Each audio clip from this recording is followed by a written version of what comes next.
Okay, let's test that. Still not getting anything. Okay, let's test that. Still not getting anything. Okay, let's test that. Still not getting anything. Okay, let's test that.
How's that? Well, it's switching to that. I don't like that.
Okay, I think that may be doing the trick.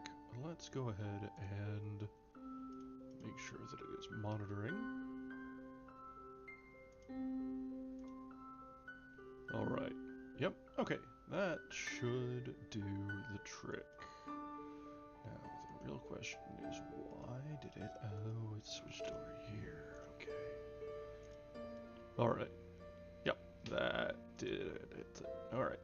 So let's remove the one that I just added. Okay, I think we are set. I'll go ahead and turn the monitor off so I don't listen to myself. There we go. Alright, one last thing to do. After restarting, I need to reinitiate my camera.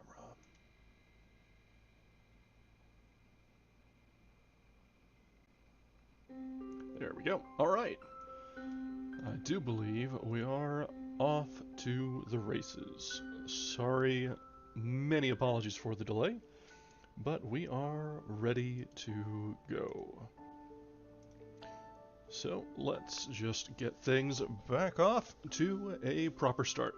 Thank you for joining me tonight. For those of you who are joining us in the VOD, that will be about, I want to jump to about 12 minutes. We'll see where that takes us. But let's just go ahead and pick up where we left off last time. We are returning to The Sun Also Rises by Ernest Hemingway. This is our 4th stream in this series, and this should be the end of the book. I expect that we'll be able to finish tonight. Even with these delays, we've set a good pace and we are ready to go. So let's switch back over. Here we are, sitting comfy cozy, got my coffee, got my book, and we are ready to resume. This brings us to Chapter 17. Outside the Bar Milano, I found Bill and Mike and Edna. Edna was the girl's name. We've been thrown out, Edna said. By the police, said Mike. There's some people in there that don't like me.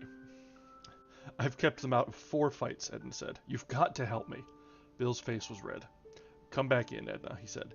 Go in there and dance with Mike. It's silly, Edna said. There'll just be another row.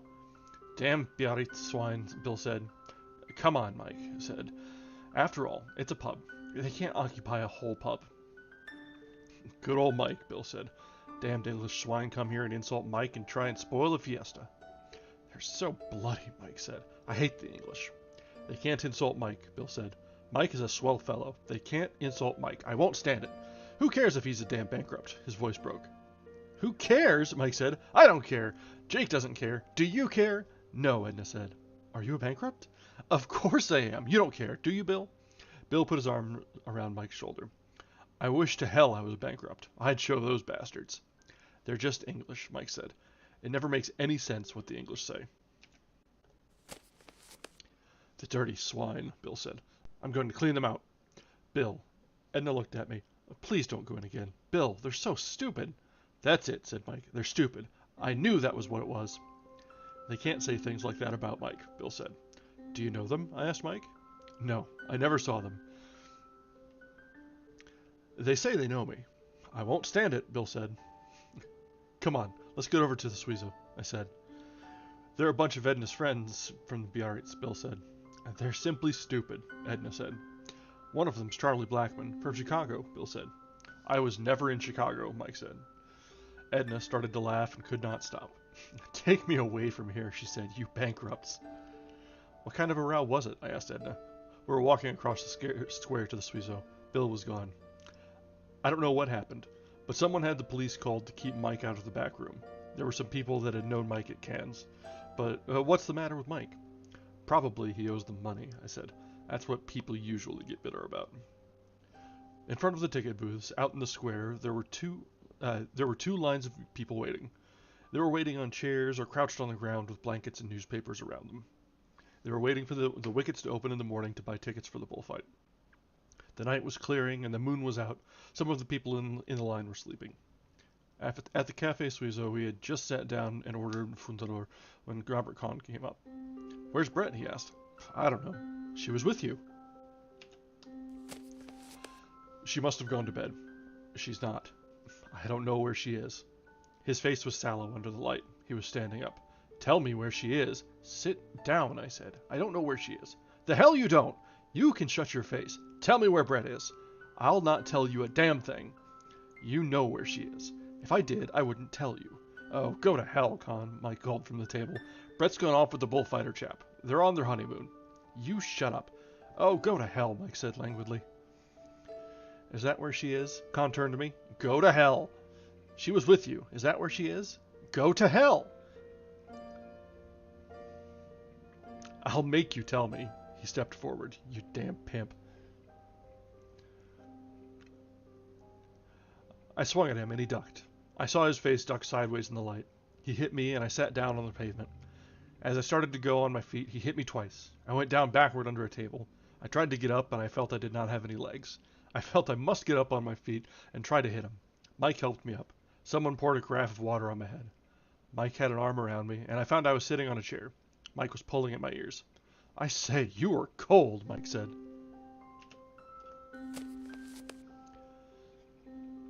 Where the hell were you? Oh, I was around. You didn't want to mix in it? He knocked Mike down too, Edna said. He didn't knock me out, Mike said. I just lay there. Does this happen every night at your fiestas? Edna asked. Wasn't that Mr. Kahn? I'm all right, I said. My head's a little wobbly. There were several waiters and a crowd of people standing around. Vaya, said Mike. Get away, go on. The waiters moved the people away. It was quite a thing to watch, Edna said. He must be a boxer. He is. I wish Bill had been here, Edna said. I'd like to have seen Bill knocked down too. I've always wanted to see Bill knocked down. He's so big. I was hoping he would knock down a waiter, Mike said, and get arrested. I'd like to see Mr. Robert Kahn in jail. No, I said. Oh no, said Edna. You don't mean that. I do though, Mike said. I'm not one of those chaps likes being knocked about. I never play games even. Mike took a drink. I never liked to hunt, you know. There was always the danger of having a horse fall on you. How do you feel, Jake? All right. You're nice, Edna said to Mike. Are you really a bankrupt? I am a tremendous bankrupt, Mike said. I owe money to everybody. Don't you owe any money? Tons. I owe everybody money, Mike said. I borrowed 100 pesetas from Montoya tonight. The hell you did, I said. I'll pay it back, Mike said. I always pay everything back.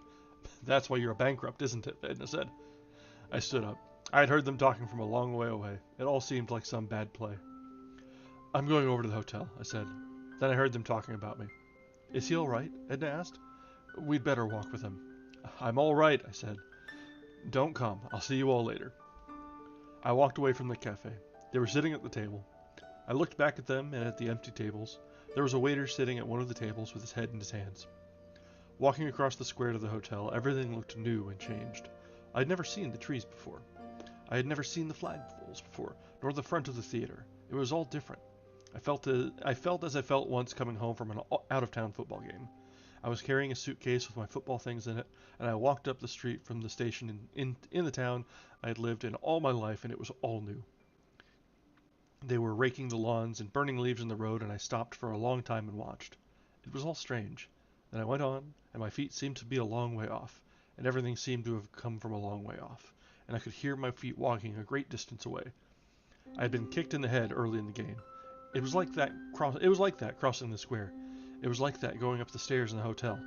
Going up the stairs took a long time, and I had the feeling that I was carrying my suitcase. There was a light in the room. Bill came out and met me in the hall. Say, he said, go up and see Con. He's been in a jam, and he's asking for you. The hell with him. Go on up and see him. I did not want to climb another flight of stairs. What are you looking at me that way for? I'm not looking at you. Go on up and see Con. He's in bad shape. You were drunk a little while ago, I said. I'm drunk now, Bill said, but you go up and see Con. He wants to see you. All right, I said. It was just a matter of climbing more stairs. I went on up the stairs, carrying my phantom suitcase. I walked down the hall to Con's room. The door was shut, and I knocked. Who is it? Barnes. Come in, Jake. I opened the door and went in and set down my suitcase. There was no light in the room. Con was lying face down on the bed in the dark. Hello, Jake. Don't call me Jake. I stood by the door. It was just like this that I had come home. Now it was a hot bath that I needed. A deep, hot bath to lie back in. Where's the bathroom? I asked. Con was crying. There he was, face down on the bed, crying. He had on a white polo shirt, the kind he'd worn at Princeton. I'm sorry, Jake. Please forgive me. Forgive you? Hell! Please forgive me, Jake. I did not say anything. I stood there by the door. I was crazy. You must see how it was. Oh, that's all right. I couldn't stand it about Brett. You called me a pimp. I did not care. I wanted a hot bath. I wanted a hot bath in deep water. I know. Please don't remember it. I was crazy. That's all right. He was crying. His voice was funny. He lay there in his white shirt on the bed in the dark. His polo shirt. I'm going away in the morning. He was crying without making any noise. I just couldn't stand it about Brett. I've been through hell, Jake. It's been simply hell. When I met her down here, Brett treated me as though I were a perfect stranger. I just couldn't stand it. We lived together at San Sebastian. I suppose you know it. I can't stand it anymore. He lay there on the bed. Well, I said, I'm going to take a bath. You were the only friend I had, and I loved Brett so. Well, I said, so long. I guess it isn't any use, he said. I guess it isn't any damn use. What? Everything. Please say you forgive me, Jake. Sure, I said. It's all right. I felt so terribly. I've been through such hell, Jake. Now everything's gone. Everything. Well, I said, so long. I've got to go. He rolled over, sat on the edge of the bed, and then stood up. So long, Jake, he said. You'll shake hands, won't you? Sure. Why not? We shook hands. In the dark, I could not see his face very well. Well, I said, see you in the morning. I'm going away in the morning. Oh, yes, I said. I went out. Con was standing in the door of the room. Are you all right, Jake? He asked. Oh, yes, I said. I'm all right. I could not find the bathroom. After a while, I found it. There was a deep stone tub. I turned on the taps, and the water would not run. I sat down on the edge of the bathtub. When I got up to go, I found I had taken off my shoes. I hunted for them, and found them and carried them downstairs. I found my room, went inside, and undressed and got into bed. I woke with a headache, and the noise of the bands going by in the streets. I remembered I had promised to take Bill's friend Edna to see the bulls go through the street and into the ring. I dressed and went downstairs and out into the cold early morning. People were crossing the square, hurrying toward the bull ring. Across the square were the two lines of men in front of the ticket booths. They were still waiting for the tickets to go on sale at 7 o'clock. I hurried across the street to the cafe. The waiter told me that my friends had been there and gone.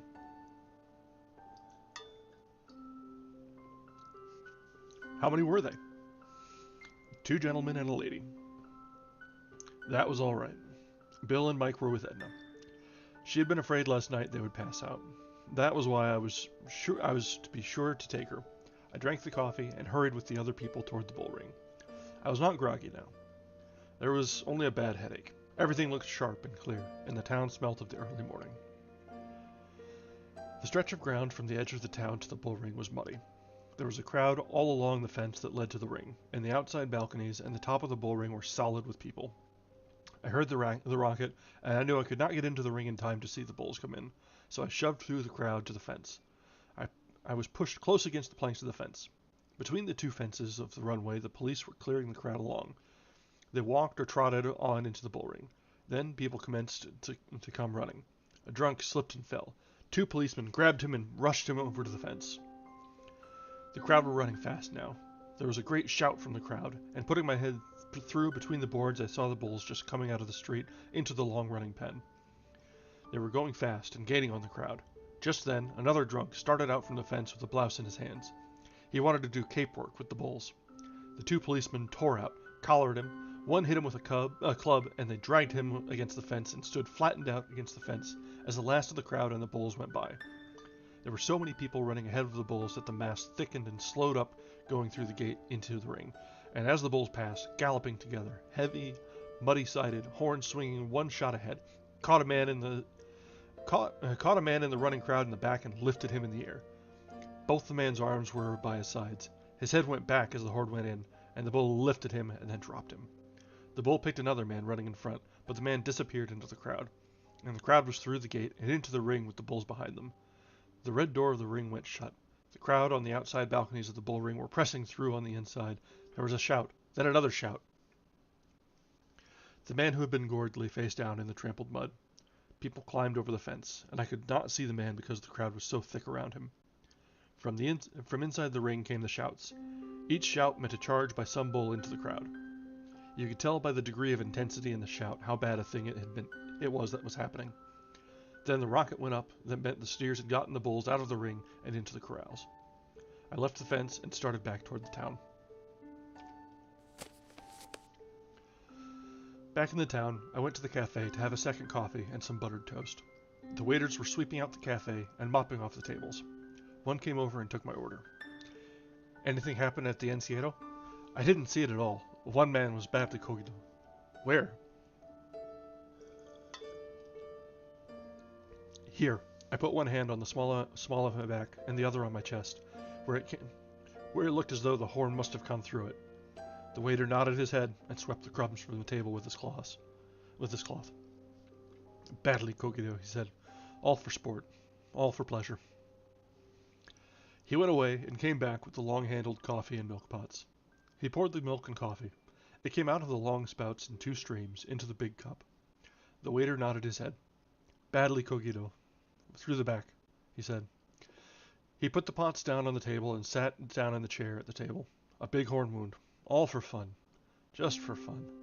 What do you think of that? I don't know. That's it. All for fun. Fun, you understand. You're not an aficionado? Me? What are bulls? Animals. Brute animals.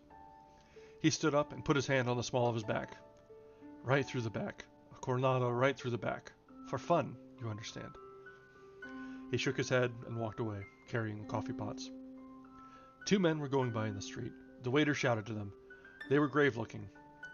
One shook his head. Muerto, he called. The waiter nodded his head. The 2 men went on. They were on some errand. The waiter came over to my table. You hear? Muerto. Dead. He's dead. With a horn through him. All for nothing. Es muy flamenco.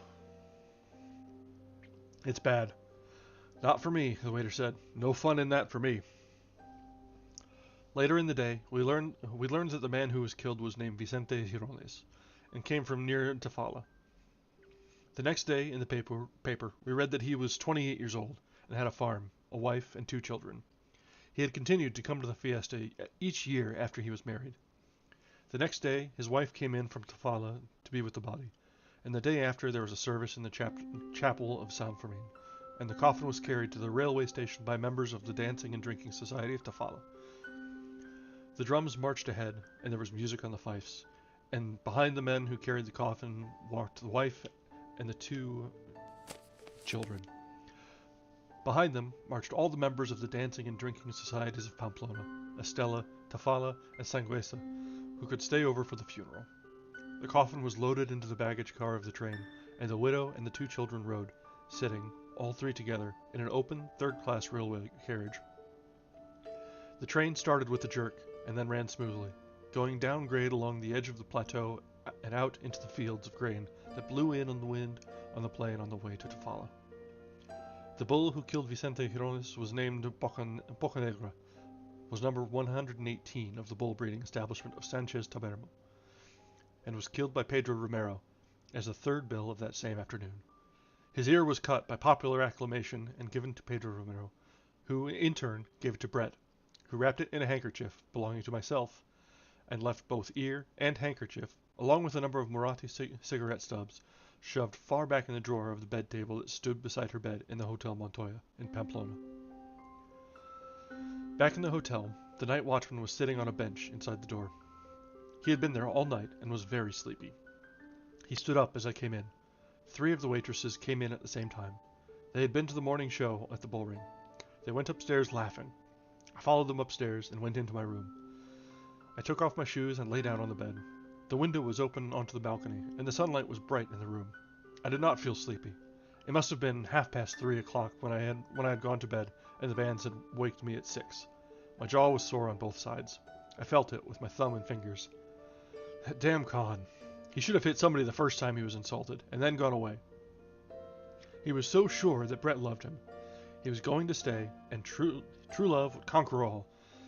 Someone knocked on the door. Come in. It was Bill and Mike. They sat down on the bed.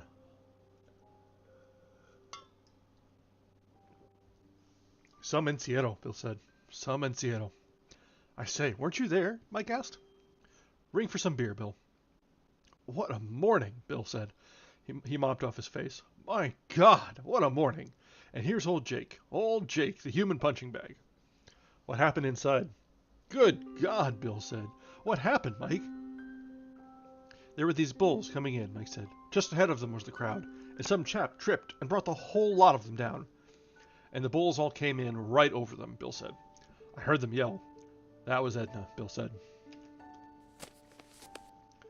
Chaps coming out and waving their shirts. One bull went along the barrera and hooked everybody over. They took about 20 chaps to the infirmary, Mike said. What a morning, Bill said. The damn police kept arresting chaps that wanted to go and commit suicide with the bulls.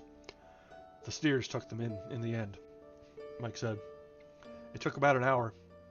It was really about a quarter of an hour, Mike objected. Oh, go to hell, Bill said. You've been in the war. It was 2 hours and a half for me.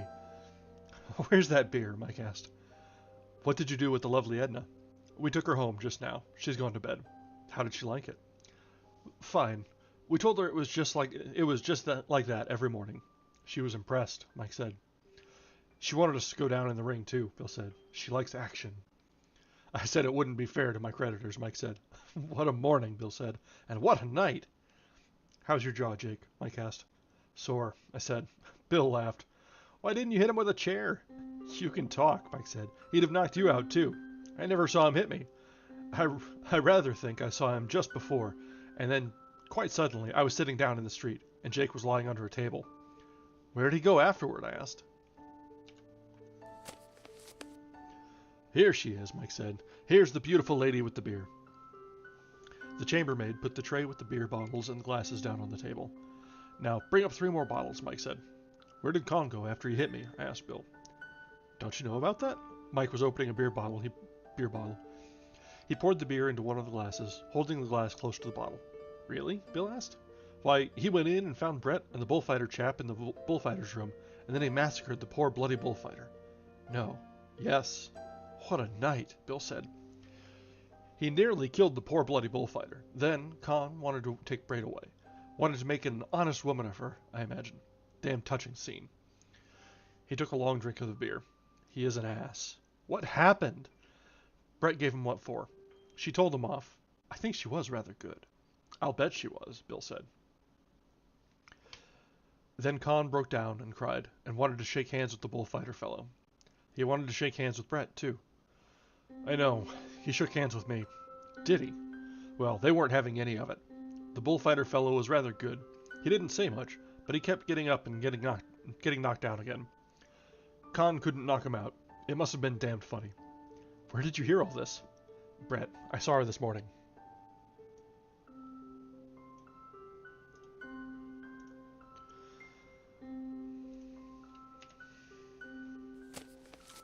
What happened finally? It seems the bullfighter fellow was sitting on the bed.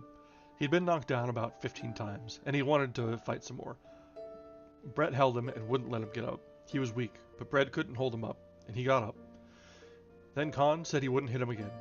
Said he couldn't do it. Said it would be wicked. So the bullfighter chap sort of rather staggered over to him. Con went back against the wall. So you won't hit me? No, said Con. I'd be ashamed to. So the bullfighter fellow hit him just as hard as he could in the face, and then sat down on the floor. He couldn't get up. Brett said, Con wanted to pick him up and carry him to the bed. He said if Con helped him, he'd kill him, and he'd kill him anyway this morning if Con wasn't out of town. Con was crying, and Brett had told him off, and he wanted to shake hands. I've told you that before. Tell the rest, Bill said. It seems the bullfighter chap was sitting on the floor. He was waiting to get strength enough to get up and hit Con again. Brett wasn't having any shaking hands, and Con was crying and telling her how much he loved her, and she was telling him not to be a ruddy ass. And then Con leaned down to shake hands with the bullfighter fellow. No hard feelings, you know, all for forgiveness. And the bullfighter chap hit him in the face again. That's quite a kid, Bill said. He ruined Con, Mike said. You know, I don't think Con will ever want to knock people about again. When did you see Brett? This morning. She came in to get some things. She's looking after this Romero lad. He poured out another bottle of beer. Brett's rather cut up, but she loves looking after people. That's how we came to go off together. She was looking after me. I know, I said. I'm rather drunk, Mike said. I think I'll stay rather drunk. This is all awfully amusing, but it's not too pleasant. It's not too pleasant for me. He drank off the beer. I gave Brett what for, you know. I said if she would go around with Jews and bullfighters and such people, she must expect trouble. He leaned forward. I say, Jake, do you mind if I drink that bottle of yours? She'll bring you another one. Please, I said. I wasn't drinking it anyway. Mike started to open the bottle. Would you mind opening it? I pressed up the wire fastener and poured it for him. You know, Mike said, Brett was rather good. She's always rather good. I gave her a fearful hiding about Jews and bullfighters and all those sort of people, and do you know what she said? Yes, I've had such a hell of a happy life with the British aristocracy. He took a drink. That was rather good. Ashley, chap she got the title from, was a sailor, you know, 9th Baronet. When he came home, he wouldn't sleep in a bed. Always made Brett sleep on the floor. Finally, when he got really bad, he used to tell her he'd kill her. Always slept with a loaded service revolver. Brett used to take the shells out when he'd gone to sleep. She hadn't had an absolutely happy life. Brett. Damn shame, too. She enjoys things so. He stood up. His hands were shaky. I'm going into the room. Try and get a little sleep. He smiled.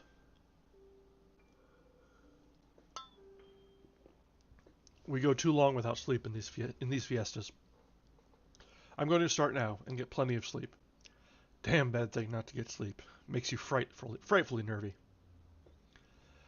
We'll see you at noon at the Aruna, Bill said. Mike went out the door.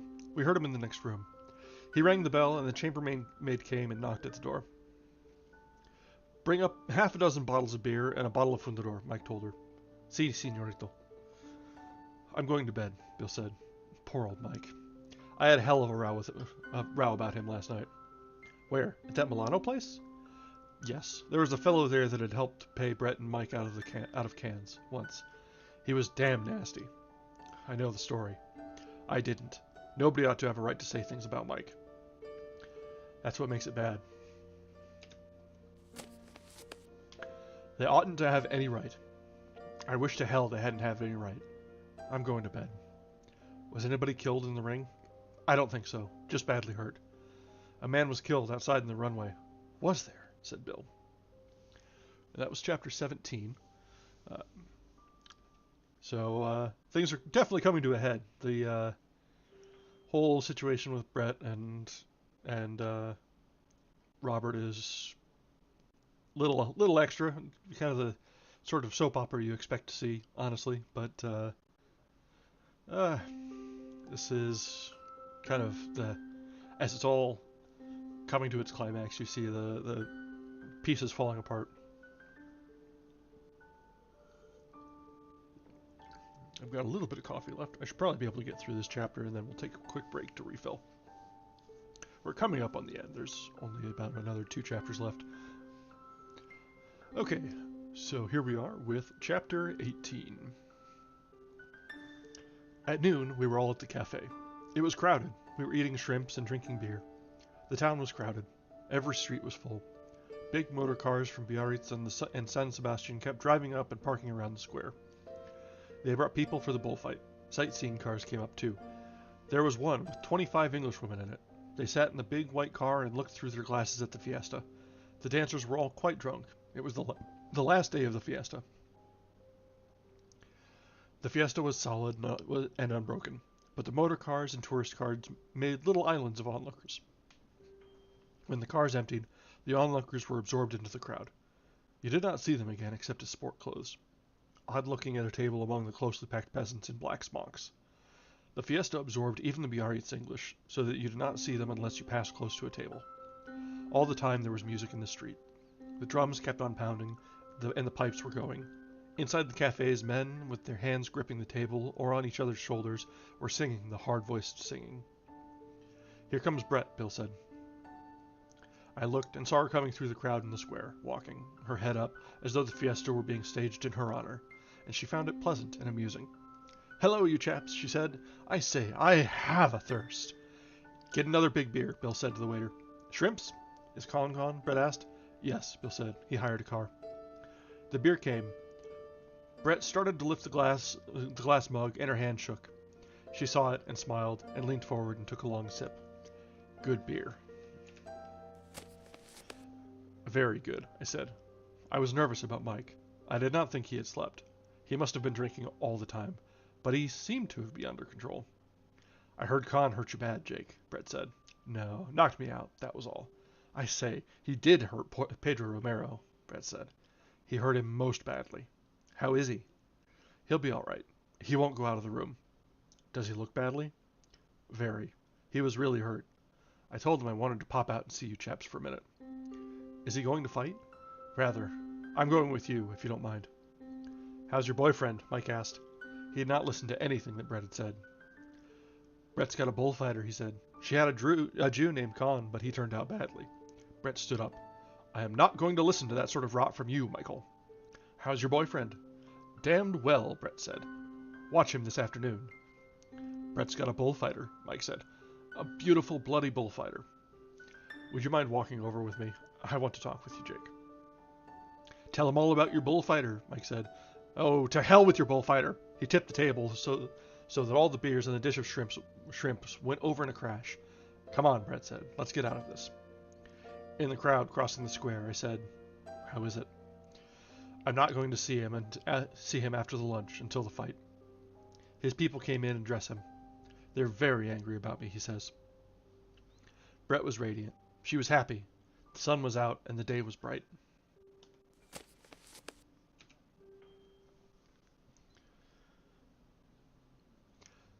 I feel altogether changed, Brett said. You've no idea, Jake. Anything you want me to do? No. Just go to the fight with me. We'll see you at lunch? No, I'm meeting with him. We were standing under the arcade, at the door of the hotel. They were carrying tables out and setting them up under the arcade. Want to take a turn out at the park? Brett asked. I don't want to go up yet. I fancy he's sleeping. We walked along past the theater and out of the square, and along through the barracks of the fair, moving with the crowd between the lines of booths. We came out on a cross street that led to the Paseo de Sarasate. We could see the crowd walking there, all the fashionably dressed people. They were making the turn at the upper end of the park. Don't let's go there, Brett said. I don't want staring at just now. We stood in the sunlight. It was hot and good after the rain and the clouds from the sea. I hope the wind goes down, Brett said. It's very bad for him. So do I. He says the bulls are all right. They're good. Is that San Fermin's? Brett looked at the yellow wall of the chapel. Yes, where the show started on Sunday. Let's go in. Do you mind? I'd rather like to pray a little for him or something. We went in through the heavy leather door that moved very lightly. It was dark inside. Many people were praying. You saw them as your eyes adjusted themselves to the half-light. We knelt at one of the long wooden benches. After a little, I felt Brett stiffen beside me, and saw she was looking straight ahead. Come on, she whispered throatily. Let's get out of here. Makes me damn nervous. Outside, in the hot brightness of the street, Brett looked up at the treetops in the wind. The praying had not been much of a success. Don't know why I get so nervy in church, Brett said. Never does me any good. We walked along. I'm damn bad for a religious atmosphere, Brett said. I have the wrong type of face. You know, Brett said, I'm not worried about him at all. I just feel happy about him. Good. I wish the wind would drop, though. It's liable to go down by 5 o'clock. Let's hope. You might pray, I laughed. Never mind. Never does me any good. I've never gotten anything I prayed for. Have you? Oh, yes. Oh, rot, Brett said Brett. Maybe it works for some people, though. You don't look very religious, Jake. I'm pretty religious. Oh, rot, said Brett. Don't start proselytizing today. Today is going to be bad enough as it is. It was the first time I had seen her in the old, happy, careless way since before she went off with Con. We were back again in front of the hotel. All the tables were set now, and already several were filled with people eating. Do look after Mike, Brett said. Don't let him get too bad. Your friends have gone upstairs, the German maitre d'hotel said in English. He was a continual eavesdropper. Brett turned to him. Thank you so much. Have you anything else to say? No, ma'am. Good, said Brett. Save us a table for 3, I said to the German. He smiled his dirty little pink and white smile. Is Madame eating here? No, Brett said. Then I think a table for 2 will be enough. Don't talk to him, Brett said. Mike must have been in bad shape. She sat on the stairs. We passed Montoya on the stairs. He bowed and did not smile. I'll see you at the cafe, Brett said. Thank you so much, Jake. We stopped at the floor our rooms were on. She went straight down the hall and into Romero's room. She did not knock. She simply opened the door, went in, and closed it behind her. I stood in front of the door of Mike's room and knocked. There was no answer. I tried the knob, and it opened. Inside the room was in great disorder. All the bags were opened and clothing was strewn around. There were empty bottles beside the bed. Mike lay on the bed looking like a death mask of himself. He opened his eyes and looked at me. Hello, Jake, he said very slowly. I'm getting a little sleep. I've wanted a little sleep for a long time. Let me cover you over. No, I'm quite warm. Don't go. I haven't gotten to sleep yet. You'll sleep, Mike. Don't worry, boy. Brett's got a bullfighter, Mike said, but her Jew has gone away. He turned his head and looked at me. Damn good thing. What? Yes, now go to sleep, Mike. You ought to get some sleep. I'm just starting. I'm going to get a little sleep. He shut his eyes. I went out of the room and turned to the door too quietly. Bill was in my room, reading the paper. See Mike? Yes. Let's go and eat. I won't eat downstairs with that German head waiter. He was damn snotty when I was getting Mike upstairs. He was snotty to us, too. Let's go out and eat in the town.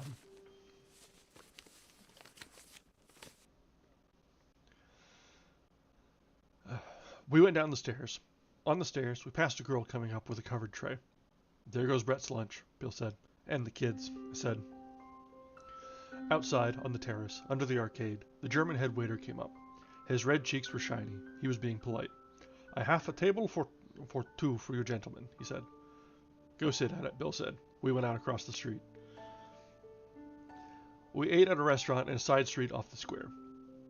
They were all men eating in the restaurant. It was full of smoke and drinking and singing. The food was good, and so was the wine. We did not talk much. Afterward, we went to the cafe and watched the fiesta come to the boiling point. Brett came over soon after lunch. She said she had looked in the room and that Mike was asleep. When the fiesta boiled over and toward the bull ring, we went with the crowd. Brett sat at the ringside between Bill and me. Directly below us was the colegio, the passageway between the stands and the red fence of the barrera. Behind us, the concrete stands filled solidly. Out in front, beyond the red fence, the sand of the ring was smooth rolled and yellow. It looked a little heavy from the rain, but it was dry in the sun, and firm and smooth. The sword handlers and the bull ring servants came down the colegio, carrying on their shoulders the wicker baskets of fighting capes and muletas. They were blood-stained and compactly folded and packed in the baskets. The sword handlers opened the heavy leather sword cases, so the red-wrapped hilts of the sheaf of swords showed as the leather case leaned against the fence. They unfolded the dark-stained red flannel of the muletas and fixed the batons in them to spread the stuff and give the matador something to hold. Brett watched it all. She was absorbed in the professional details. He's his name stenciled on all the capes and muletas, she said. Why do they call them muletas? I don't know. I wonder if they ever launder them. I don't think so. It might spoil the color. The blood must stiffen them, Bill said. Funny, Brett said, how one doesn't mind the blood. Below, in the narrow passage of the colegio, the sword handlers arranged everything. All the seats were full. Above, all the boxes were full. There was not an empty seat except in the president's box. When he came in, the fight would start. Across the smooth sand, in the high doorway that led into the corrals, the bullfighters were standing, their arms furled in their capes, talking, waiting for the signal to march in across the arena. Brett was watching them with the glasses. Here, would you like to look? I looked through the glasses and saw the three matadors. Romero was in the center, Belmont on his left, Marcial on his right. Back of them were their people, and behind the bandolieros. Back in the passageway and in the open space of the corral, I saw the picadors. Romero was wearing a black suit. His tricorn hat was low down over his eyes.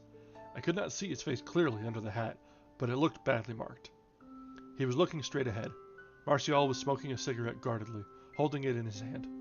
Belmont looked ahead, his face wan and yellow, his long wolf jaw out. He was looking at nothing. Neither he nor Romero seemed to have anything in common with the others. They were all alone. The president came in. There was hand clapping above us in the grandstand, and I handed the glasses to Brett. There was applause. The music started. Brett looked through the glasses. Here, take them, she said.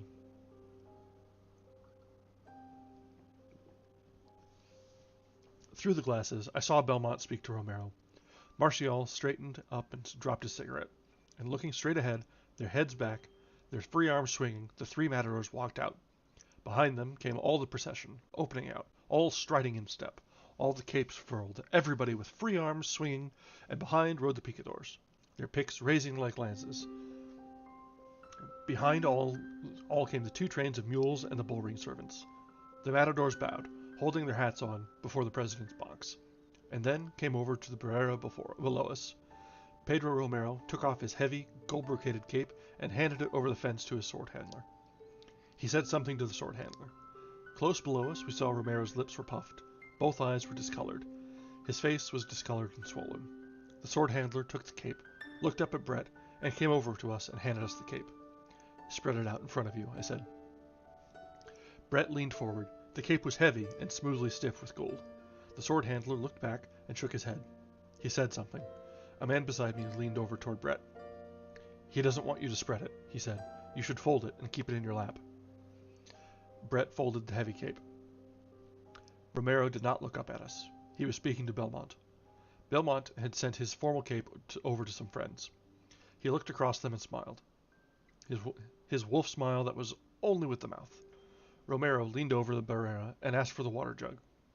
The sword handler brought it, and Romero poured water over the percale of his fighting cape, and then scuffed the lower folds in the sand with his slippered foot. "What's that for?" Brett asked. "To give it weight in the wind." "His face looks bad," Bill said. "He feels very badly," Brett said. "He should be in bed." The first bull was Belmont's. Belmont was very good, but because he got 30,000 pesetas and people had stayed in line all night to buy tickets to see him, the crowd demanded that he should be more than very good. Belmont's great attraction is working close to the bull. In bullfighting, they speak of the terrain of the bull and the terrain of the bullfighter. As long as a bullfighter stays in his own terrain, he is comparatively safe. Each time he enters into the terrain of the bull, he is in great danger. Belmont, in his best days, worked always in the terrain of the bull. This way, he gave the sensation of coming tragedy. People went to the corrida to see Belmont, to be given tragic sensations, and perhaps to see the death of Belmont. 15 years ago, they said if you wanted to see Belmont, you should go quickly, while he was still alive. Since then, he has killed more than 1,000 bulls.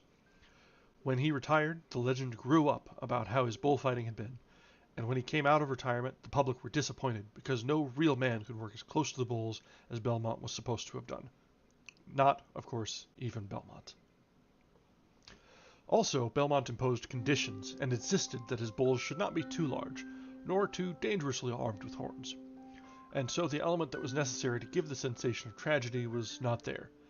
And the public, who wanted 3 times as much from Belmont, who was sick with a fistula, as Belmont had ever been able to give, felt defrauded and cheated, and Belmont's jaw came further out in contempt, and his face turned yellower, and he moved with greater difficulty as his pain increased, and finally the crowd were actively against him, and he was utterly contemptuous and indifferent.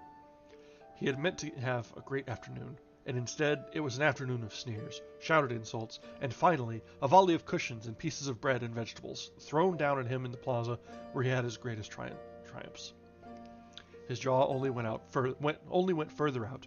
Sometimes he turned to smile that toothed, long-jawed, lipless smile when he was called something particularly insulting, and always the pain that any movement produced grew stronger and stronger, until finally his yellow face was parchment color, and after his second bull was dead, and the throwing of bread and cushions was over, after he had saluted the president with the same wolf-jawed smile and contemptuous eyes, and handed his sword over to the barrera to be wiped and put back in its case, he passed through the colegio and leaned on the barrera below us, his head on his arms, not seeing, not hearing anything, only going through his pain.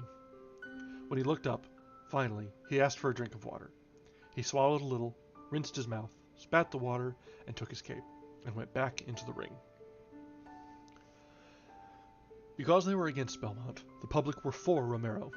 From the moment he left the barrera and went toward the bull, they applauded him. Belmont watched Romero too. Watched him always, without seeming to. He paid no attention to Martial. Martial was the sort of thing he knew all about.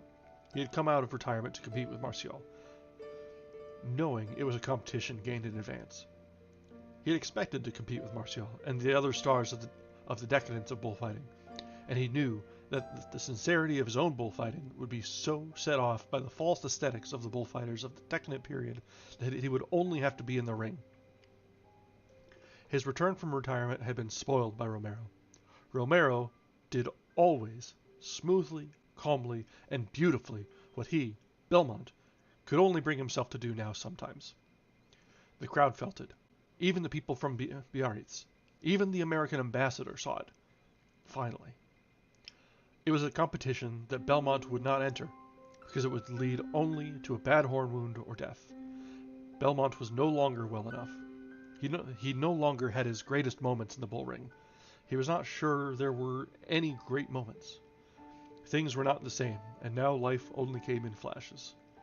He had flashes of the old greatness with his bulls, but they were not of value, because he had discounted them in advance when he had picked the bulls out for their safety, getting out of a motor and leaning on a fence, leaning over to the herd on the ranch of his friend, the bull breeder. So he had 2 small, manageable bulls without much horns. And when he felt the greatness again coming, just a little of it through the pain that was always with him, It had been discounted and sold in advance, and it did not give him a good feeling. It was the greatness, but it did not make bullfighting wonderful to him anymore. Pedro Romero had the greatness. He loved bullfighting, and I think he loved the bulls, and I think he loved Brett, everything of which he could control the locality he did in front of her all that afternoon. Never once did he look up. He made it stronger that way, and did it for himself too, as well as for her. Because he did not look up to ask if it pleased, he did it all for himself inside, and it strengthened him. And yet he did it for her too, but he did not do it for her at any loss to himself. He gained by it all through the afternoon. His first quite was directly below us. The three matadors take the bull in turn after each charge he makes at a picador. Belmont was the first, Marcial was the second, then came Romero. The three of them were standing at the left of the horse. The picador, his hat down over his eyes, the shaft of his pick angling sharply toward the bull, kicked in the spurs, and held them, and with the reins of his left hand, walked the horse forward toward the bull. The bull was watching. Seemingly, he watched the white horse, but really, he watched the triangular steel point of the pick. Romero, watching, saw the bull start to turn his head. He did not want to charge. Romero flicked his cape so the color caught the bull's eye. The bull charged with the reflex.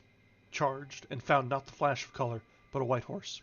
And a man leaned far over the horse, shot the steel point of the long hickory shaft into the hump of muscle on the bull's shoulder, and pulled his horse sideways as he pivoted on the pick, making a wound, and forcing the iron in the bull's shoulder, making him bleed for Belmont. The bull did not insist under the iron. He did not really want to get at the horse. He turned, and the group broke apart, and Romero was taking him out with his cape. He took him out softly and smoothly, and then stopped, and, standing squarely in front of the bull, offered him the cape. The bull's tail went up, and he charged, and Romero moved his arms ahead of the bull, wheeling. His feet firmed. The dampened, mud-weighted cape swung open and full as a sail fills, and Romero pivoted with it just ahead of the bull. At the end of the pass, they were facing each other again. Romero smiled. The bull wanted it again, and Romero's cape filled again, this time on the other side. Each time he let the bull pass so close that the man and the bull and the cape that filled and pivoted ahead of the bull were all one sharply etched mass. It was all so slow and so controlled. It was as though he were rocking the bull to sleep. He made 4 Veronicas like that, and finished with a half Veronica that turned his back on the bull and came away toward the applause. His hand on his hip, his cape on his arm, and the bull watching his back going away. In his own bulls he was perfect. His first bull did not see well. After the first 2 passes with the cape, Romero knew exactly how bad the vision was impaired.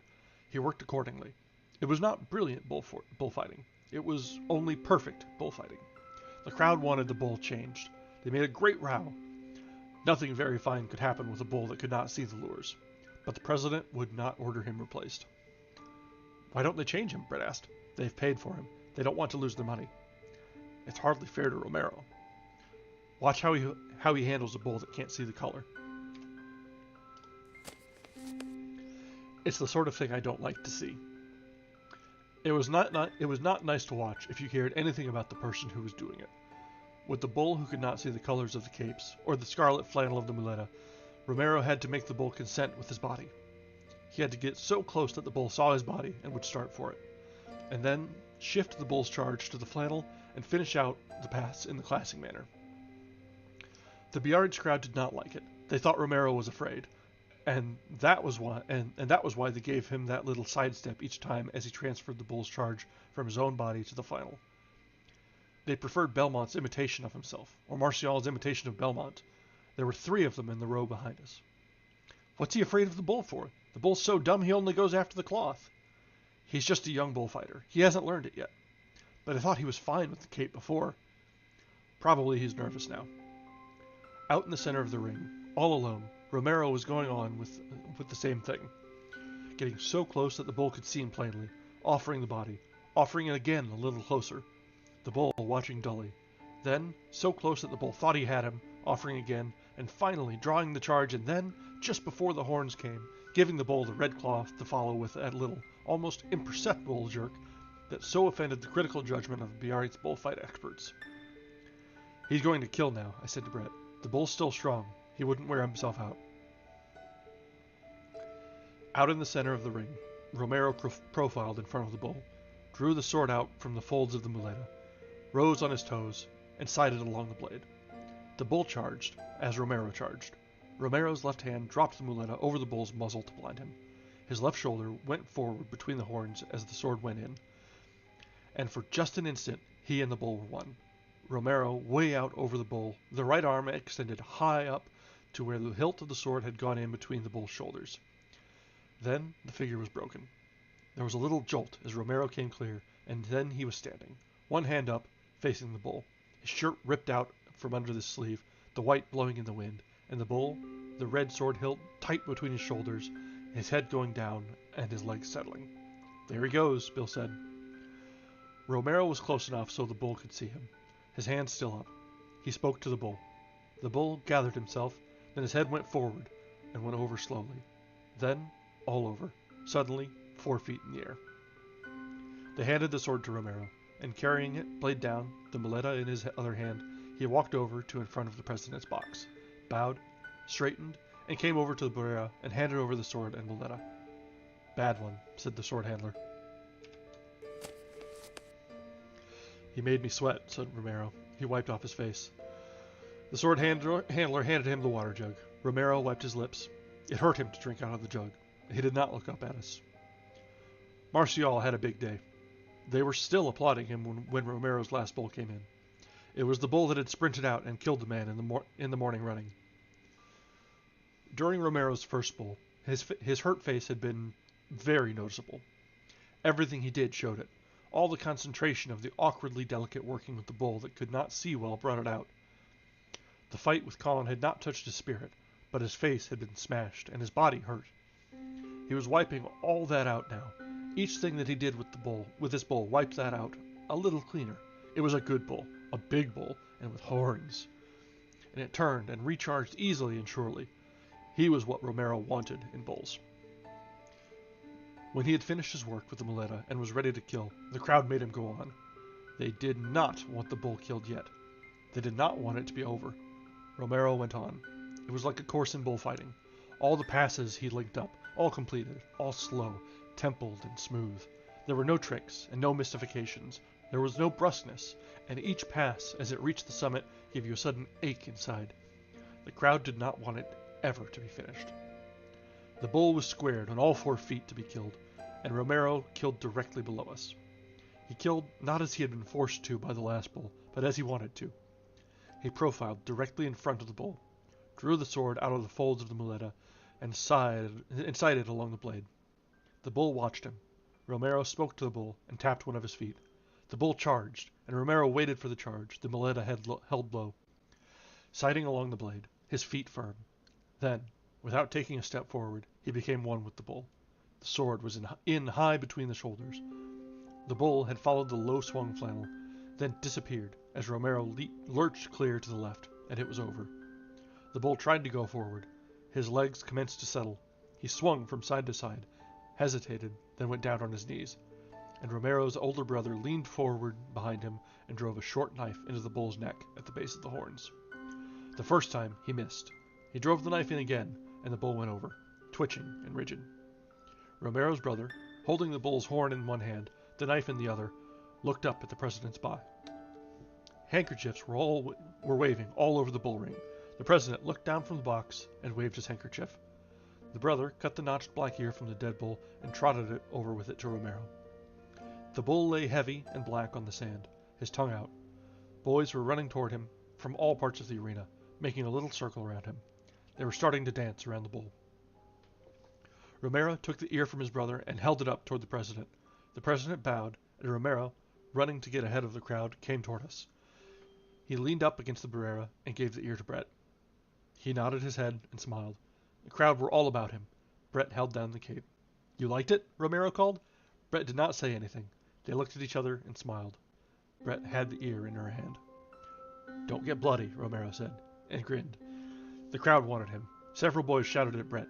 The crowd was the boys, the dancers, and the drunks. Romero turned and tried to get through the crowd. They were all around him, trying to lift him and put him on their shoulders. He fought and twisted away and started running in the midst of them, towards the exit. He did not want to be carried on people's shoulders, but they held him and lifted him. It was uncomfortable, and his legs were spraddled, and his body was very sore. They were lifting him, and all running toward the gate. He had his hand on somebody's shoulder and looked around at us apologetically. The crowd, running, went out the gate with him. We all three went back to the hotel. Brett went upstairs. Bill and I sat in the downstairs dining room and ate some hard-boiled eggs and drank several bottles of beer. Belmont came down in his street clothes with his manager and 2 other men. They sat at the next table and ate. Belmont ate very little. They were leaving on the 7 o'clock train for Barcelona. Belmont wore a blue striped shirt and a dark suit, and ate soft-boiled eggs. The others ate a big meal. Belmont did not talk. He only answered questions. Bill was tired after the bullfight. So was I. We both took a bullfight very hard. We sat and ate the eggs, and I watched Belmont and the people at his table. The men with him were tough-looking and businesslike. "Come on over to the cafe," Bill said. "I want an absinthe." It was the last day of the fiesta. Outside, it was beginning to be cloudy again. The square was full of people, and the fireworks experts were making up their set pieces for the night and covering them over with beech branches. Boys were watching. We passed stands of rockets with long bamboo stems. Outside the cafe, there was a great crowd. The music and the dancing were going on. The giants and the dwarfs were passing. "Where's Edna?" I asked Bill. "I don't know." We watched the beginning of the evening of the last night of the fiesta. The absinthe made everything seem better. I drank it without sugar in the dripping glass, and it was pleasantly bitter. "I feel sorry about Con," Bill said. "He had an awful time." "Ah, to hell with Con," I said.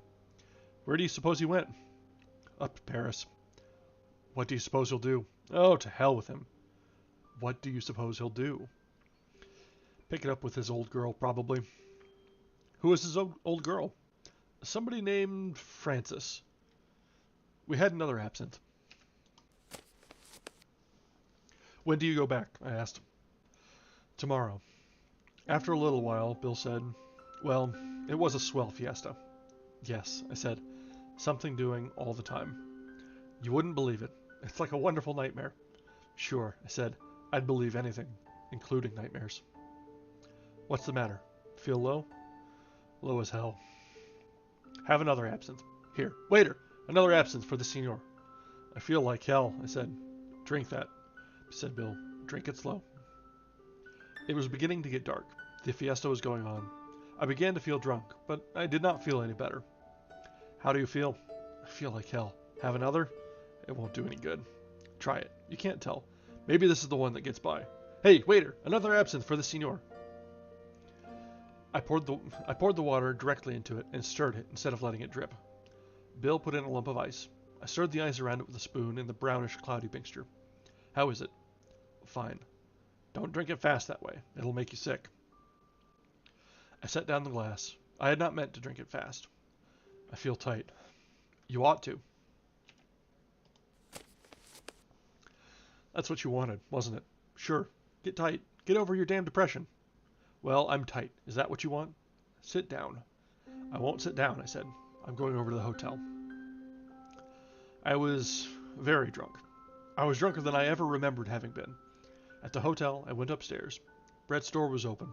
I put my head in the room. Mike was sitting on the bed. He waved a bottle. "Jake," he said. "Come in, Jake." I went in and sat down. The room was unstable, unless I looked at some fixed point. "Brett, you know, she's gone off with the bullfighter chap." "No." "Yes, she looked for you to say goodbye. They went on the 7 o'clock train." "Did they?" "Bad thing to do," Mike said. "She shouldn't have done it." "No." "Have a drink?" Wait while I ring for some beer." "I'm drunk," I said. "I'm going in to lie down." "Are you blind?" "I was blind myself." "Yes," I said. "I'm blind." "Well, bungo," Mike said. "Get some sleep, old Jake." I went out the door and into my own room and lay on the bed.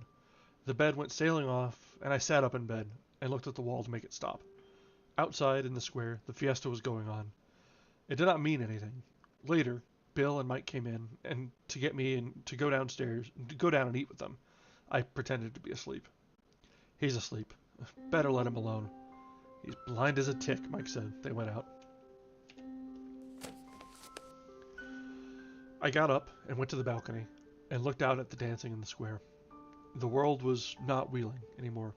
It was just very clear and bright, and inclined to blur at the edges. I washed, brushed my hair. I looked strange to myself in the glass, and went downstairs to the dining room. "Here he is," said Bill. "Good old Jake. I knew you wouldn't pass out." "Hello, you old drunk," Mike said. "I got hungry and woke up." "Eat some soup," Bill said. The three of us sat at the table, and it seemed as though about 6 people were missing.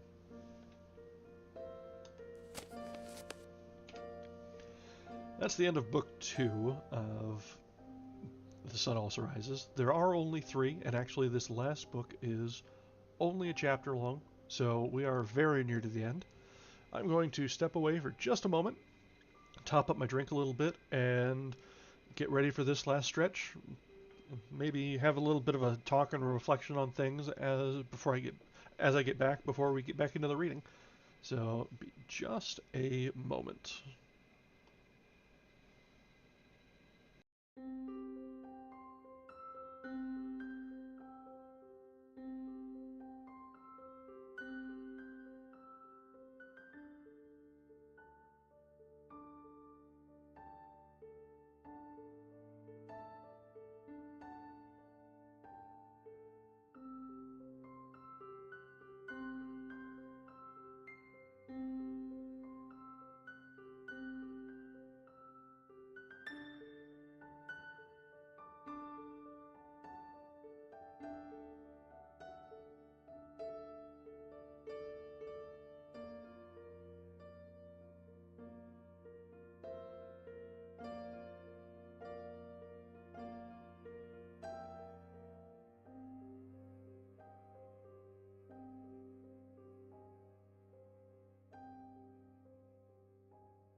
Okay, we are back. I'll just get a quick update here.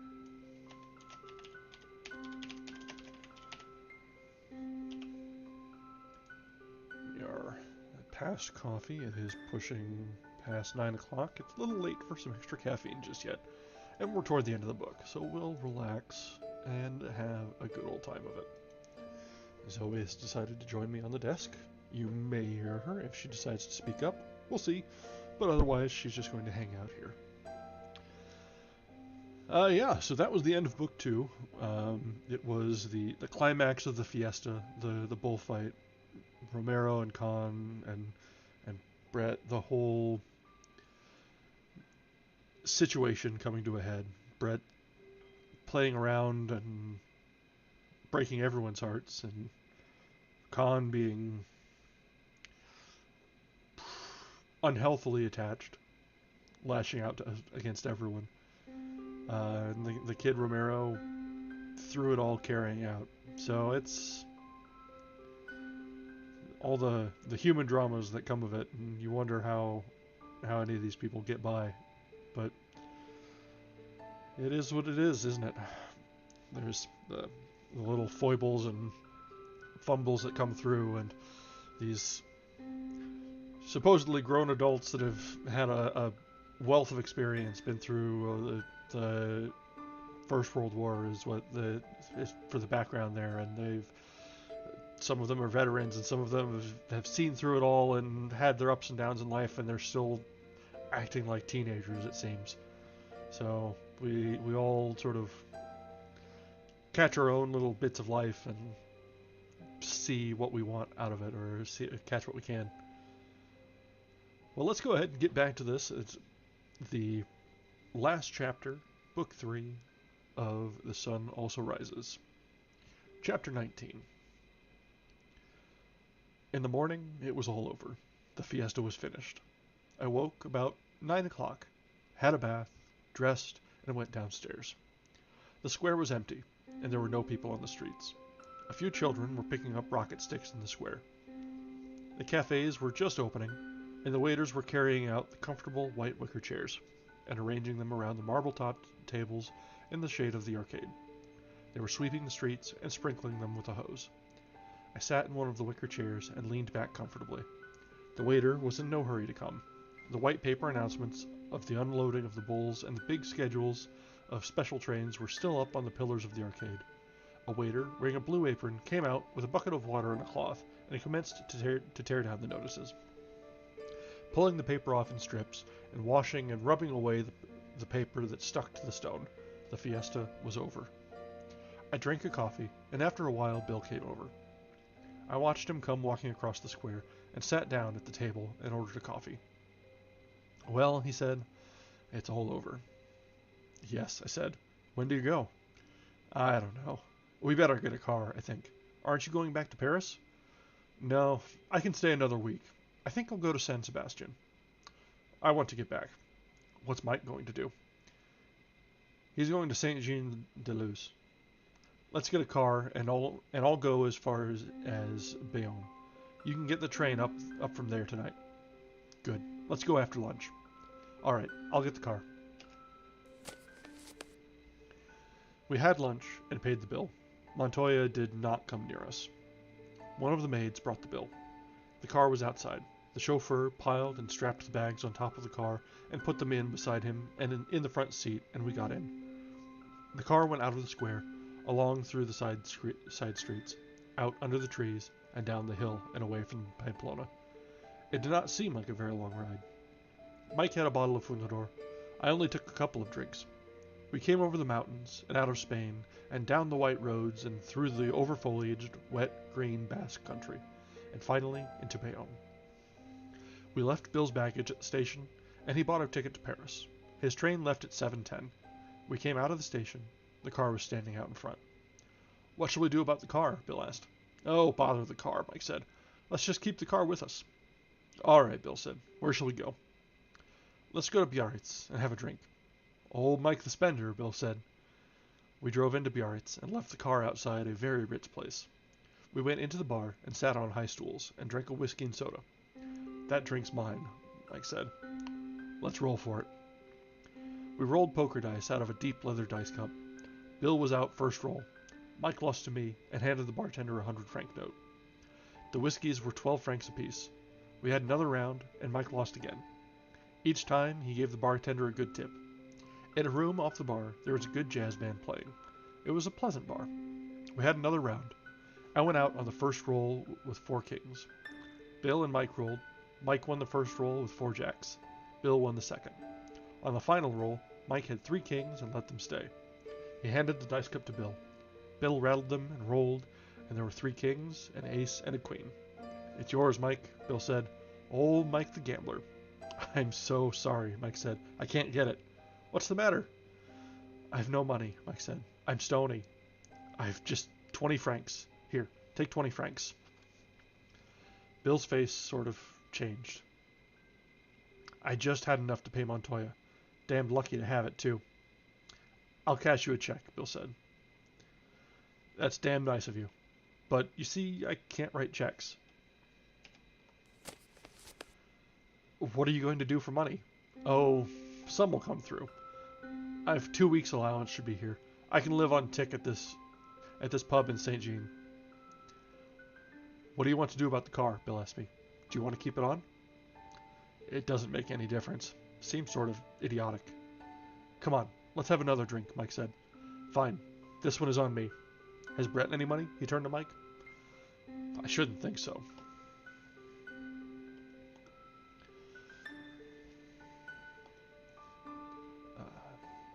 She put up most of what I gave to old Montoya. She hasn't any money with her? I asked. I shouldn't think so. She never has any money. She gets 500 quid a year and pays 350 of it in interest to Jews. I suppose they get it at the source, said Bill. Quite. They're not really Jews. We just call them Jews. They're Scotsmen, I believe. Hasn't she any at all with her? I asked. I hardly think so. She gave it all to me when she left. Well, said Bill, we might as well have another drink. Damn good idea, Mike said. One never gets anywhere by discussing finances. No, said Bill. Bill and I rolled for the next 2 rounds. Bill lost and paid. We went out to the car.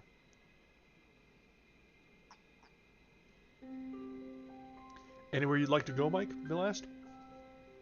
Let's take a drive. It might do my credit good. Let's drive about a little. Fine. I'd like to see the coast. Let's drive down toward Henday. I haven't any credit along the coast. You can't ever tell, said Bill. We drove out along the coast road. There was the green of the headlands, the white, red-roofed villas, patches of forest, and the ocean, very blue with the tide out and the water curling far out along the beach. We drove through St. Jean-de-Luz and passed through villages further down the coast. Back of the rolling country we were going through, we saw the mountains we had come over from Pamplona. The road went on ahead. Bill looked at his watch. It was time for us to go back. He knocked on the glass and told the driver to turn around. The driver backed the car out into the grass to turn it. In back of us were the woods, below a stretch of meadow, then the sea. At the hotel where Mike was going to stay in St. Jean, we stopped the car and he got out. The chauffeur carried in his bags. Mike stood by the side of the car. Goodbye, you chaps, Mike said. It was a damned fine fiesta. So long, Mike, Bill said. I'll see you around, I said. Don't worry about money, Mike said. You can pay for the car, Jake, and I'll send you my share. So long, Mike. So long, you chaps. You've been damn nice. We all shook hands. We waved from the car to Mike. He stood in the road watching. We got to Bayonne just before the train left. A porter carried Bill's bags in from the consigne. I went as far as the inner gate to the tracks. So long, fella, Bill said. So long, kid. It was swell. I've had a swell time. Will you be in Paris? No. I have to sail on the 17th. So long, fella. So long, old kid. We went in through the gate to the train. He went in through the gate to the train. The porter went ahead with the bags. I watched the train pull out. Bill was at one of the windows. The window passed, the rest of the train passed, and the tracks were empty. I went outside to the car. How much do we owe you? I asked the driver. The price to Bayonne had been fixed at 150 pesetas. 200 pesetas. How much more will it be if you drive me to San Sebastian on your way back? 50 pesetas. Don't kid me. 35 pesetas. Ah, it's not worth it, I said. Drive me to the Hotel Panier Fleury. At the hotel, I paid the driver and gave him a tip. The car was powdered with dust. I rubbed the rod case through the dust. It seemed the last thing that connected me with Spain and the fiesta. The driver put the car in gear and went down the street. I watched it turn off to take the road to Spain. I went into the hotel, and they gave me a room. It was the same room I had slept in when Bill and Con and I were in Bayonne. That seemed a very long time ago. I washed, changed my shirt, and went out in the town. At a newspaper kiosk, I bought a copy of the New York Herald and sat in a cafe to read it. It felt strange to be in France again. There was a safe, suburban feeling. I wished I had gone up to Paris with Bill, except that Paris would have meant more fiesting. I was through with fiestas for a while. It would be quiet in San Sebastian. The season does not open there until August. I could get a good hotel room and read and swim. There was a fine beach there. There were wonderful trees along the promenade along the beach, and there were many children sent down with their nurses before the season opened. In the evening, there would be band concerts under the trees across from the Cafe Marinas. I could sit in the marinas and listen. How does one eat inside? I asked the waiter. Inside, the cafe was a restaurant. Well, very well. One eats very well. Good. I went in and ate dinner. It was a big meal for France, but it seemed very carefully apportioned after Spain.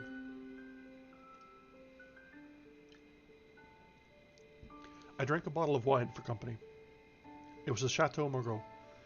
It was pleasant to be drinking slowly, and to be tasting the wine, and to be drinking alone. A bottle of wine was good company. Afterward, I had coffee. The waiter recommended a Basque liqueur called Izara. He brought in the bottle and poured a liqueur glass full. He said Izara was made of the flowers of the Pyrenees. The veritable flowers of the Pyrenees. It looked like hair oil, and smelled like Italian strega. I told him to take the flowers of the Pyrenees away and bring me a view mark. The mark was good. I had a second mark after the coffee. The waiter seemed a little offended about the flowers of the Pyrenees, so I overtipped him. That made him happy. It felt comfortable to be in a country where it is so simple to make people happy. You can never tell whether a Spanish waiter will thank you. Everything is on such a clear financial basis in France. It is the simplest country to live in. No one makes things complicated by becoming your friend for any obscure reason. If you want people to like you, you only have to spend a little money. I spent a little money, and the waiter liked me. He appreciated my valuable qualities. He would be glad to see me back. I would dine there again sometime, and he would be glad to see me, and would want me at his table. It would be a sincere liking, because it would have a sound basis. I was back in France. Next morning, I tipped everyone a little too much at the hotel to make more friends, and left on the morning train for San Sebastian.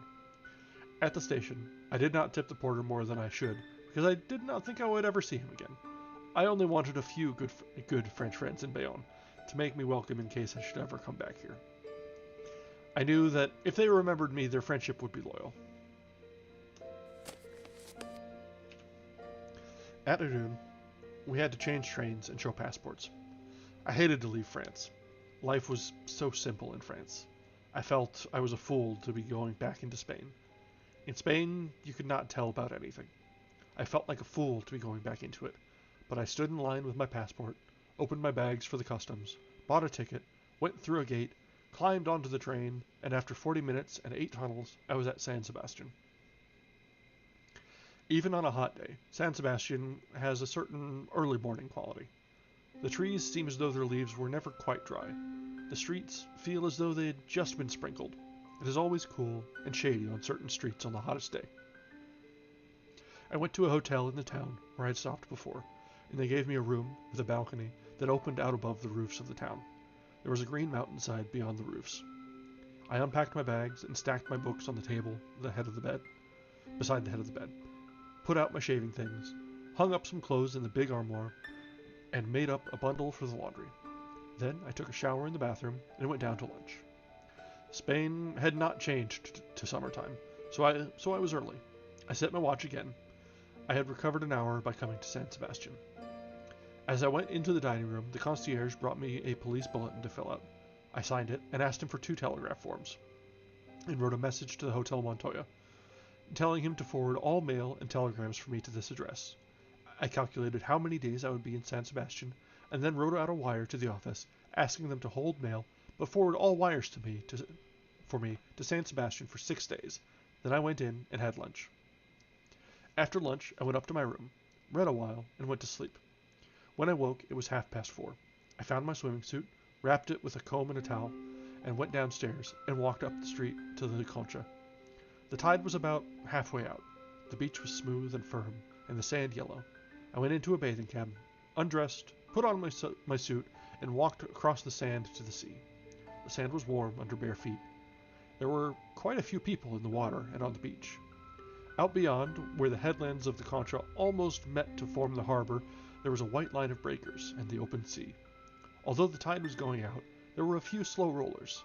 They came in like undulations in the water, gathered weight of water, and then broke smoothly on the warm sand. I waded out. The water was cold. As a roller came, I dove, swam out underwater, and came to the surface with all the chill gone. I swam out to the raft, pulled myself up, and lay on the hot planks. A boy and a girl were at the other end. The girl had undone the top strap of her bathing suit and was browning her back. The boy lay face downward on the raft and talked to her. She laughed at things he said and turned her brown back in the sun. I lay on the raft in the sun until I was dry. Then I tried several dives. I dove deep once, swimming down to the bottom.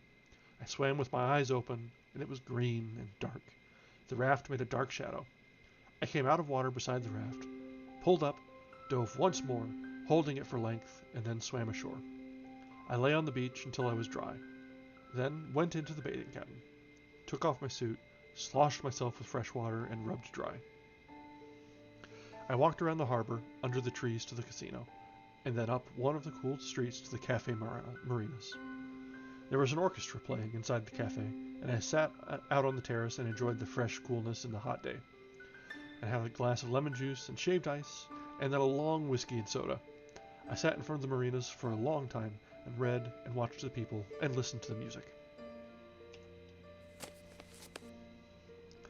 Later, when it began to get dark, I walked around the harbor and out along the promenade, and finally back to the hotel for supper.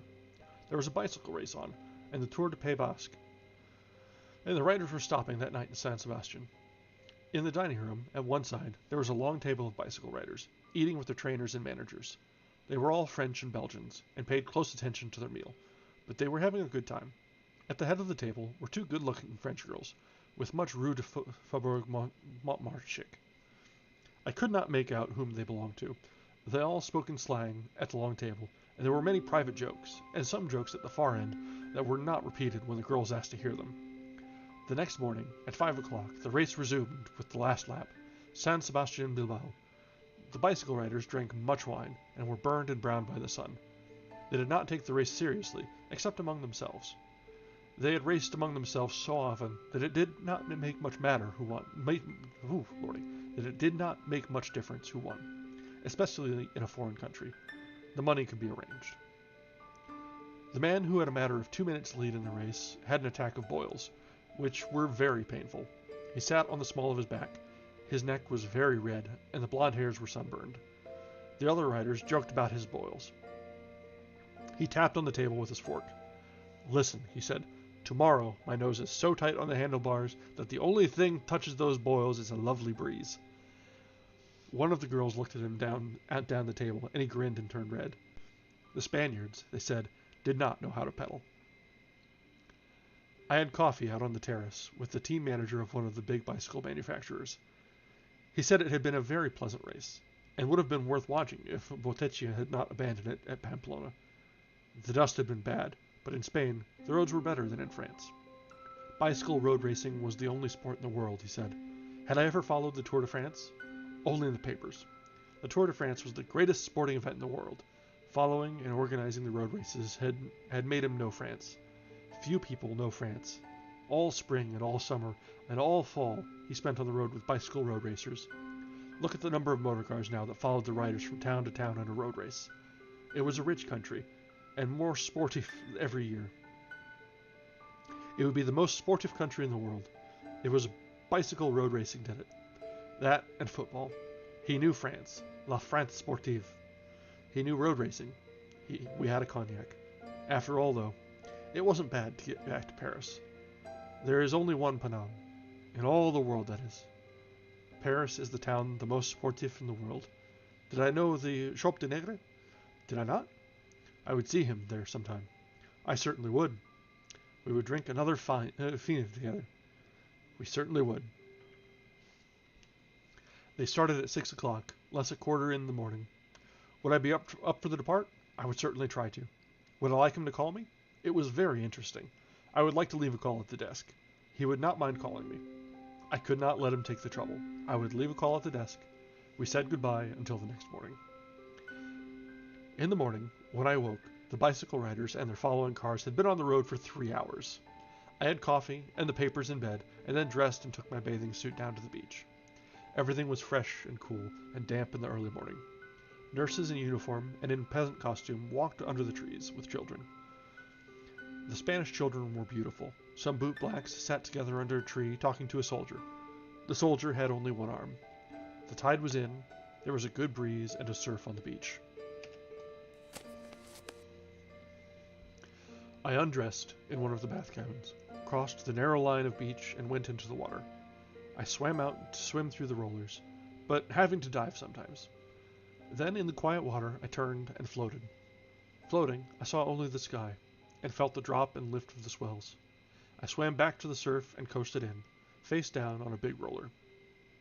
Then turned and swam, trying to keep in the trough and not have a wave break over me. It made me tired, swimming in the trough, and I turned and swam out to the raft. The water was buoyant and cold. It felt as though you could never sink. I swam slowly.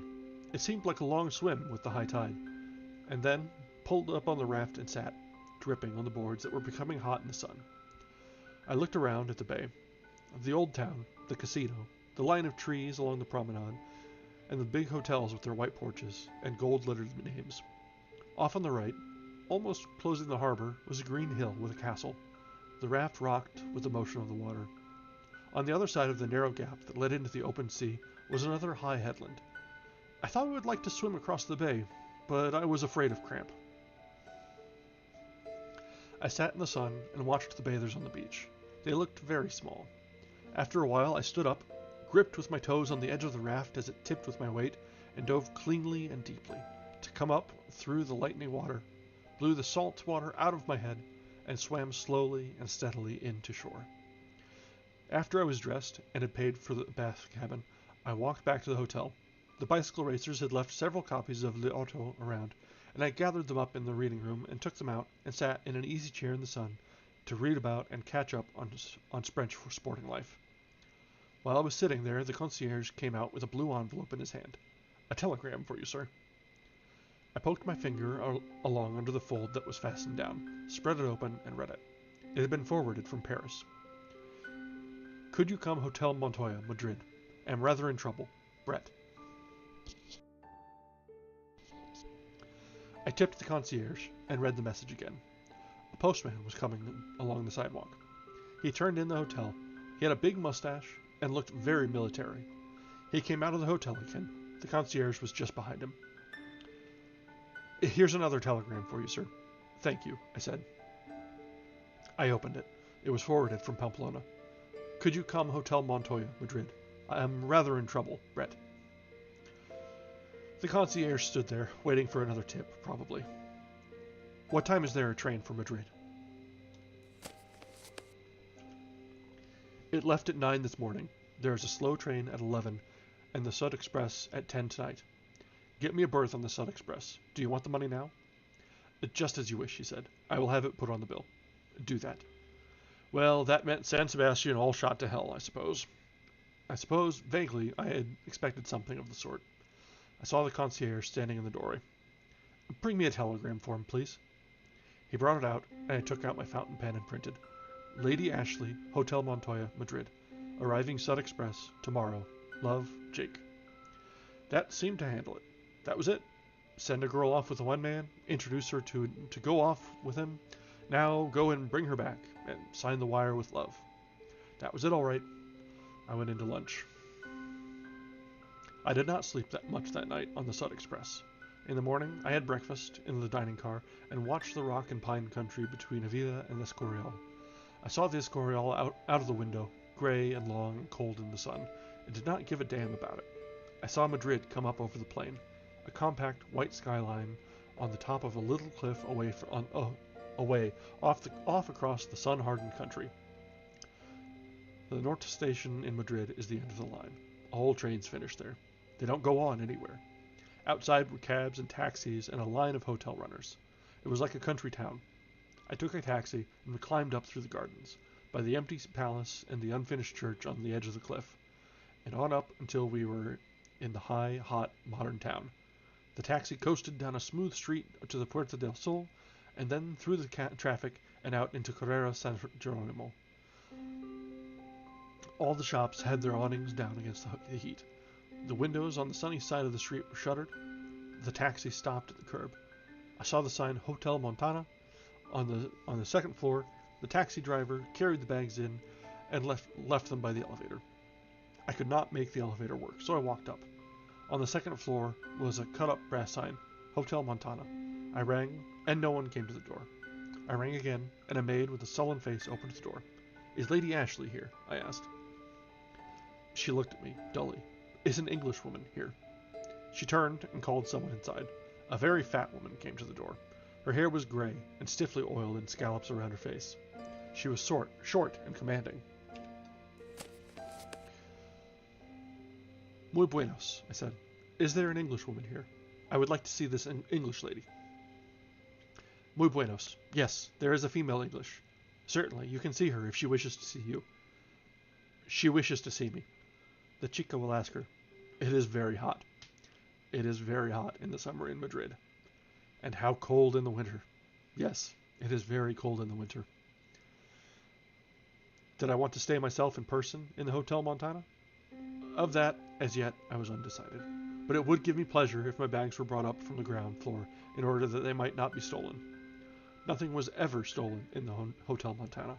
In other fondas, yes. Not here, no. The personages of this establishment were rigidly selectioned. I was happy to hear it.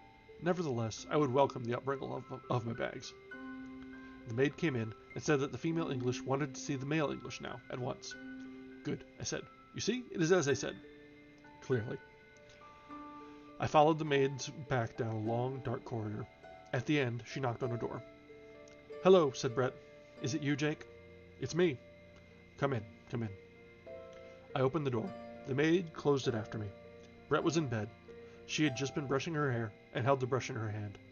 The room was in that disorder produced only by those who have always had servants. "Darling!" Brett said. I went over to the bed and put my arms around her. She kissed me, and while she kissed me, I could feel she was thinking of something else. She was trembling in my arms. She felt very small. "Darling, I've had such a hell of a time." "Tell me about it." "Nothing to tell. Only left yesterday. I made him go." "Why didn't you keep him?" "I don't know. It isn't the sort of thing one does. I don't think I hurt him any." "You were probably damn good for him." "He shouldn't be living with anyone. I realized that right away." "No." "Oh, hell," she said. "Let's not talk about it. Let's never talk about it." "All right." It was rather a knock, his being ashamed of me. He was ashamed of me, for a while, you know. No. Oh, yes. They ragged him about me at the cafe, I guess. He wanted me to grow my hair out. Me, with long hair. I'd look so like hell. It's funny.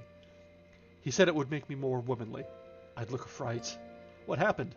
Oh, he got over that. He wasn't ashamed of me long. What was it about being in trouble? I didn't know whether I could make him go, and I didn't have a so to go away and leave him.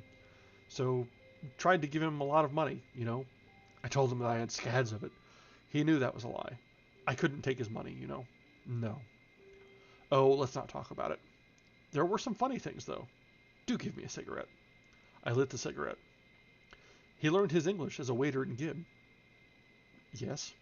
He wanted to marry me, finally. Really? Of course. I can't even marry Mike. Maybe he thought that would make him Lord Ashley. No, it wasn't that. He really wanted to marry me. So I couldn't go away from him, he said. He wanted to make it so I could never go away from him. After I'd gotten more womanly, of course. You ought to feel set up. I do. I'm all right again. He's wiped out the damn con. Good. You know, I'd have lived with him if I hadn't seen it was bad for him. We got along damned well. Outside of your personal appearance. Oh, he'd have gotten used to that. She put out the cigarette. I'm 34, you know. I'm not going to be one of these bitches that ruins children. No. I'm not going to be that way. I feel rather good, you know. I feel rather set up. Good.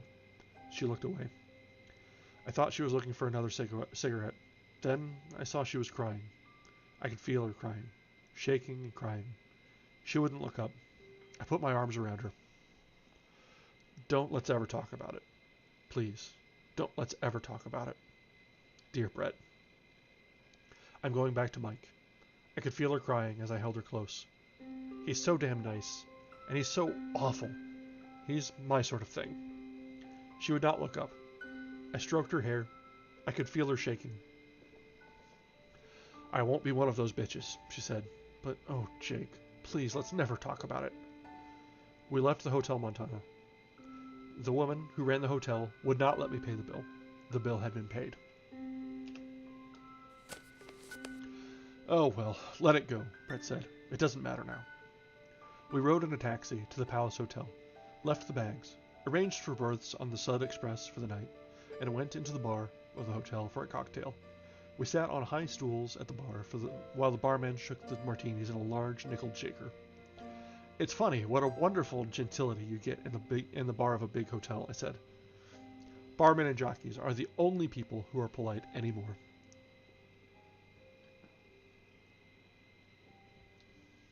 No matter how vulgar a hotel is, the bar is always nice. It's odd. Bartenders have always been fine. You know, Brett said, it's quite true. He is only 19. Isn't it amazing? We touched the two glasses as they stood side by side on the bar. They were coldly beaten. Outside, the curtained window was the summer heat of Madrid. I like an olive in a martini, she said to the barman. Right you are, sir. There you are. Thanks. I should have asked, you know. The barman went far enough up the bar so that he could not hear our conversation. Brett had sipped from the martini as it stood on the wood. Then she picked it up. Her hand was steady enough to lift it after that first sip. It's good. Isn't it a nice bar? They're all nice bars. You know, I didn't believe it at first. He was born in 1905. I was in school in Paris then. Think of that. Anything you want me to think about it? Don't be an ass. Would you buy a lady a drink? We'll have 2 more martinis. As they were before, sir? They were very good. Brett smiled at him. Thank you, ma'am. Well, bungo, Brett said. Bungo. You know, Brett said, he'd only been with 2 women before. He never cared about anything but bullfighting. He's got plenty of time. I don't know. He thinks it was me, not the show in general. Well, it was you. Yes, it was me. I thought you weren't ever going to talk about it. How can I help it? You'll lose it if you talk about it. I just talk around it. You know, I feel rather damn good, Jake. You should. You know, it makes one rather good deciding not to be a bitch. Yes. It's sort of what we have instead of God. Some people have God, I said. Quite a lot. He never worked very well with me. Should we have another martini? The barman shook up 2 more martinis and poured them out into fresh glasses. Where will we have lunch? I asked Brett.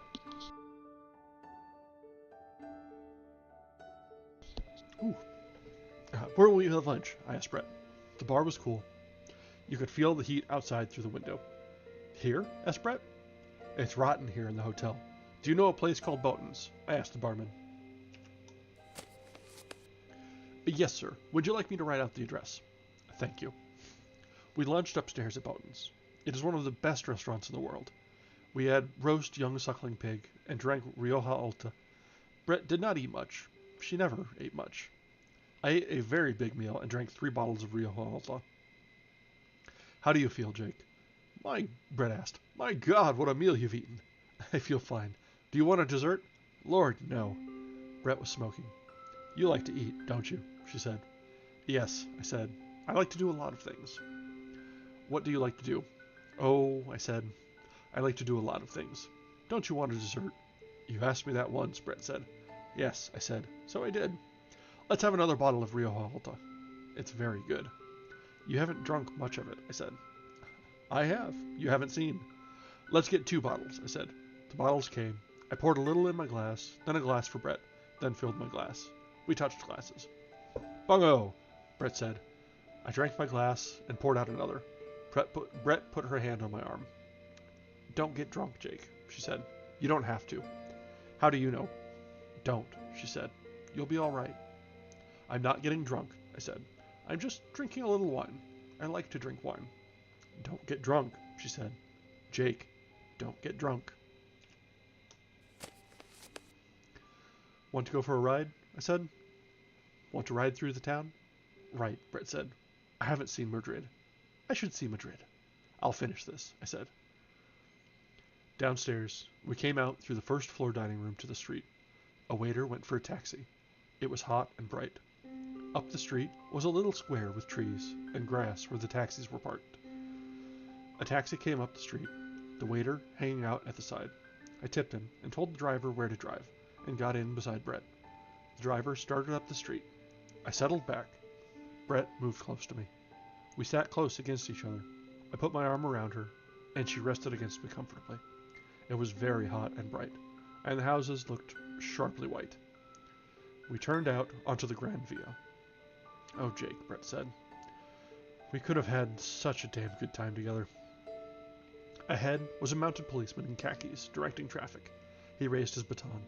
The car slowed suddenly, pressing Brett against me. Yes, I said. Isn't it pretty to think so? The end. Well then, so we've made it through our first book together. This was The Sun Also Rises by Ernest Hemingway. Good Lord, these people drink more than I ever could. Just laying that out there. Yeah, there's the ups and downs, the early 1900s soap opera drama of Hemingway. The Sun Also Rises. The foibles and misadventures in France and the Spanish countryside, and the bull races, and the wonderful, terrible behaviors of people that should probably know better. But it's a nice little peek into lives that are far more interesting than my own. Well, this has been a lovely reading. Happy to have gotten through this first book with everyone. The previous readings are all in our archives and will continue to be so for all of our public domain books. Will be a couple days until we come up with our next reading. I'm not sure which direction to go, if I'm being honest yet. If anyone has any suggestions, feel free to pass them along, either in comments or over on Bluesky. Otherwise, I'll take a couple days to peruse the Project Gutenberg and find a good book for our next reading. I think we'll probably start back up on Friday. I'll take a couple days to iron a few things out and just have a good time of looking about. But until then, I think this is a wonderful time to finish up for the night. So thank you very much for joining me, and thank you for listening to this reading of The Sun Also Rises by Ernest Hemingway. Until next time, thank you very much, and have a wonderful evening.